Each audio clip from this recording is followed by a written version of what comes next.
CM governor భేటీకి సంబంధించి మరిన్ని update Srinivas అందిస్తారు. శ్రీనివాస్ చెప్పండి, అసలు భేటీలో ఏ విషయాలను చర్చిస్తున్నారు, ముఖ్యంగా ఎలాంటి విషయాలపై ఫోకస్ చేసే అవకాశం ఉంది, డీటెయిల్స్ ఏంటి?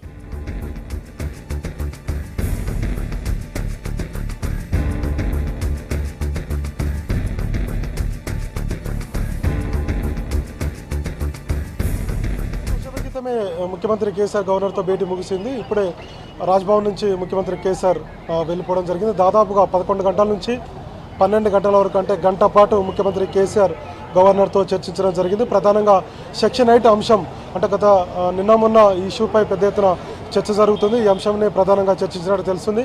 మనకున్నటువంటి సమాచారం ప్రకారం గవర్నర్ను పూర్తి స్థాయిలో, అంటే కేంద్ర ఆదేశాలు, కేంద్ర హోంశాఖ నుంచి వచ్చినటువంటి ఆదేశాలు ఏమైనా ఉన్నాయన్నటువంటి విషయాలపై సుదీర్ఘంగా చర్చించినట్టు తెలిసింది. అసలు సెక్షన్ 8 అమలు అవసరం లేదు, ఎందుకు ఇంత రాద్ధాంతం జరుగుతుంది అన్నటువంటి విషయాలపై కూడా గవర్నర్తో చర్చించినట్టుగా సమాచారం. మరోవైపు టీఆర్ఎస్ ఎంపీ వినోద్ కూడా ఈ విషయాన్ని చెప్పడం జరిగింది. ప్రధానంగా ప్రచారం మాత్రమే జరుగుతుంది, అధికారికంగా ఎలాంటి కేంద్ర హోంశాఖ నుంచి కూడా ఎలాంటి ఆదేశాలు రాలేదన్నటువంటి అభిప్రాయాన్ని కూడా ఢిల్లీలో ఎంపీలు వ్యక్తం చేసినటువంటి పరిస్థితి. మరోవైపు ఈరోజు ముఖ్యమంత్రి కేసీఆర్ కూడా ఈ అంశాన్ని గవర్నర్ దృష్టికి తీసుకువెళ్ళినట్టు తెలిసింది. అయితే గవర్నర్ మాత్రం ఈ అంశంపై, అంటే ఇద్దరు మాత్రమే భేటీ అయి ఉన్నారు కాబట్టి మరి కాసేపట్లో దీనికి సంబంధించినటువంటి ఒక ఏదైనా విషయం బయటకు వచ్చేటువంటి అవకాశం ఉంది. ఎందుకంటే గవర్నర్ నరసింహన్, అదేవిధంగా ముఖ్యమంత్రి కేసీఆర్ ఇద్దరు మాత్రమే ఈ భేటీలో ఉన్నారు, ఎవరిని కూడా లోపలికి అనుమతించలేదు. దాదాపుగా గంట పాటు ఈ అంశంపై చర్చించారు.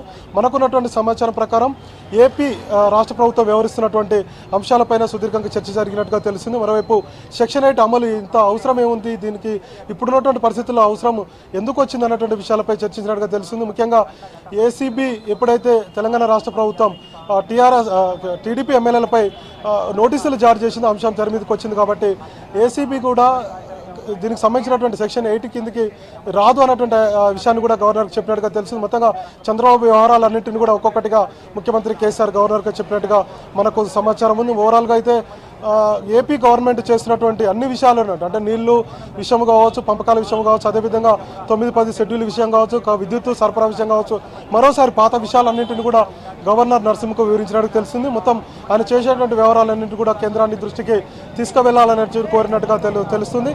ఇక సెక్షన్ 8కి సంబంధించినటువంటి విషయాలపై మనం గతంలో చెప్పుకున్నట్టు కూడా హోంశాఖ నుంచి ఏమైనా ఆదేశాలు వచ్చాయా, వస్తే నిజంగానే అమలు చేయాలనేటువంటి పరిస్థితి ఉందా, లేదు గతంలో అంటే అటార్నీ జనరల్ ఇచ్చినటువంటి ఆదేశాలు, అంటే సలహాలు కేంద్రానికి ఇచ్చారు కాబట్టి కేంద్రం నిజంగానే మీకు ఆదేశాలు ఇచ్చిందా, ఇలాంటి విషయాలపైనే ప్రధానంగా చర్చించడంగా తెలుస్తుంది. మరోవైపు ఒకవేళ సెక్షన్ 8 అమలుకు అటార్నీ జనరల్ ఇచ్చినటువంటి నిజమైతే ఖచ్చితంగా రాష్ట్రంలో కొంత ఆందోళన కొనసాగేటువంటి అవకాశం ఉంది.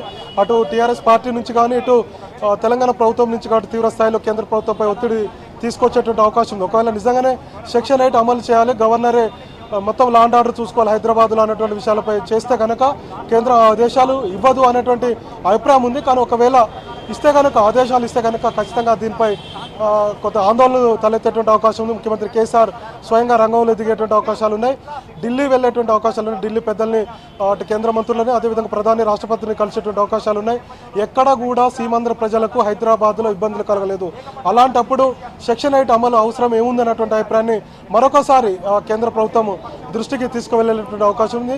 అయితే జరిగినటువంటి పరిణామాలు, నిన్న నేషనల్ మీడియా కావచ్చు, ఈరోజు తెలంగాణ ఆంధ్రప్రదేశ్ మీడియా కావచ్చు, సెక్షన్ 8 మీద ఖచ్చితంగా అమలు చేయాలన్నటువంటి అంశం ఏదైతే వార్తలు వచ్చాయి, ఈ అంశాల మీద సుదీర్ఘంగా ఇద్దరి మధ్య చర్చ జరిగినట్టుగా తెలుస్తుంది. ప్రచారమా, నిజంగానే ఆదేశాలు ఉన్నాయా, ఆదేశాలుంటే ఏ విధంగా రాష్ట్ర ప్రభుత్వం స్టెప్ వేయాలి, కేంద్రంపై ఎలాంటి ఒత్తిడి తీసుకురావాలి, ఒక ఇచ్చినటువంటి ఆదేశాలను వెనక్కి తీసుకోలేదందుకు ఏం చేయాలన్నటువంటి విషయాలపై కూడా ముఖ్యమంత్రి కేసీఆర్ న్యాయ నిపుణులను చర్చించేటువంటి అవకాశం ఉంది. ఒకవేళ ప్రచారం అయితే గవర్నర్ కూడా ఇది వాస్తవంగా నాకు ఎలాంటి ఆదేశాలు రాలేదన్నట్టు చెప్పేటువంటి అవకాశం ఉంది. ఇద్దరు మాత్రమే భేటీలో ఈ అంశంపై చర్చించారు కాబట్టి మరి కాసేపట్లో దీనికి సంబంధించినటువంటి ముఖ్యమంత్రి కార్యాలయం నుంచి కానీ, లేదంటే గవర్నర్ కార్యాలయం నుంచి కానీ ఏదైనా ఒక సమాచారం వచ్చేటువంటి అవకాశం ఉంది. వాస్తవమైంది, ఎందుకంటే ప్రజలు కూడా అటువైపు సీమాంధ్రకు సంబంధించినటువంటి ప్రజలు కావచ్చు, తెలంగాణ ఉన్నటువంటి ప్రజలు కావచ్చు, కొంత ఆసక్తి నెలకొన్నది ఈ అంశంపై. అటు రాజకీయ పార్టీల్లో కూడా ఆసక్తి నెలకొన్నది కాబట్టి సెక్షన్ 8 ఉంటుందా ఉండదా అనేటువంటి అంశాలపై ఒక క్లారిటీ మరి కాసేపట్లో వచ్చేటువంటి అవకాశాలు అయితే కనపడుతున్నాయి. రాను శ్రీనివాస్, మరి మరోవైపు బాబు కూడా గవర్నర్ ని కలవబోతున్నారని చెప్తున్నారు కదా, మరి ఆయన ఎలాంటి విషయాలను ఫోకస్ చేయొచ్చు, అప్డేట్స్ ఏంటి?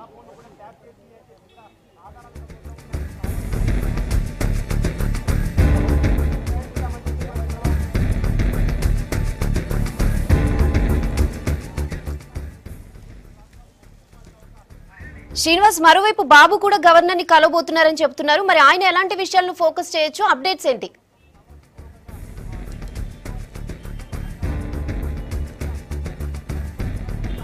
ఏపీ సీఎంకు సంబంధించి అయితే ఏపీ సీఎం కూడా కలుస్తారన్నటువంటి వార్తలు అయితే వస్తున్నాయి, కానీ ఇంతవరకు అధికారికంగా ఎలాంటి సమాచారం లేదు. ఏపీ సెక్రటేరియట్ నుంచి కానీ ఏపీ ముఖ్యమంత్రి కార్యాలయం నుంచి కానీ ఇంతవరకు అయితే సమాచారం లేదు. అయితే కలిసేటువంటి అవకాశాలు ఉన్నాయి. ఇంతవరకు అయితే షెడ్యూల్ విడుదల చేయలేదని చెప్తున్నారు. ఆయనకు సంబంధించినటువంటి అంటే గవర్నర్ కలుస్తారా లేదనేది ఇంకా సందిగ్ధం ఉంది. ముఖ్యమంత్రి కేసీఆర్ అయితే దాదాపు గంట పాటు చర్చించారు కాబట్టి గవర్నర్ అవసరమైతే చంద్రబాబు నాయుడు కూడా పిలిచి మాట్లాడేటువంటి అవకాశాలు ఉన్నాయి. దీనికి సంబంధించినటువంటి అంటే సెక్షన్ 8కి సంబంధించినటువంటి అమలు తదితర అంశాలు, అదే నోటీసులకు సంబంధించినటువంటి వ్యవహారం కావచ్చు, ఏసీబీకి సంబంధించినటువంటి కేసుల విషయం కావచ్చు, మరోవైపు సిట్ ఇప్పటికే వేశారు కాబట్టి సిట్ దర్యాప్తు కూడా వేగవంతం చేయాలని చెప్పి ఆంధ్రప్రదేశ్ ప్రభుత్వం అనుకుంటుంది. ఇలాంటి అంశాల మీద చర్చించేటువంటి అవకాశాలు అయితే కనపడుతున్నాయి. అయితే ఇంతవరకు దీనికి సంబంధించినటువంటి ప్రస్తుతం మనకు ఏపీ సెక్రటరీ నుంచి కానీ ఏపీకి సంబంధించినటువంటి అధికారుల నుంచి ఇంతవరకు సమాచారం అయితే ప్రస్తుతం మనకు లేదు. Rehana. Okay Srinivas, thanks for the updates.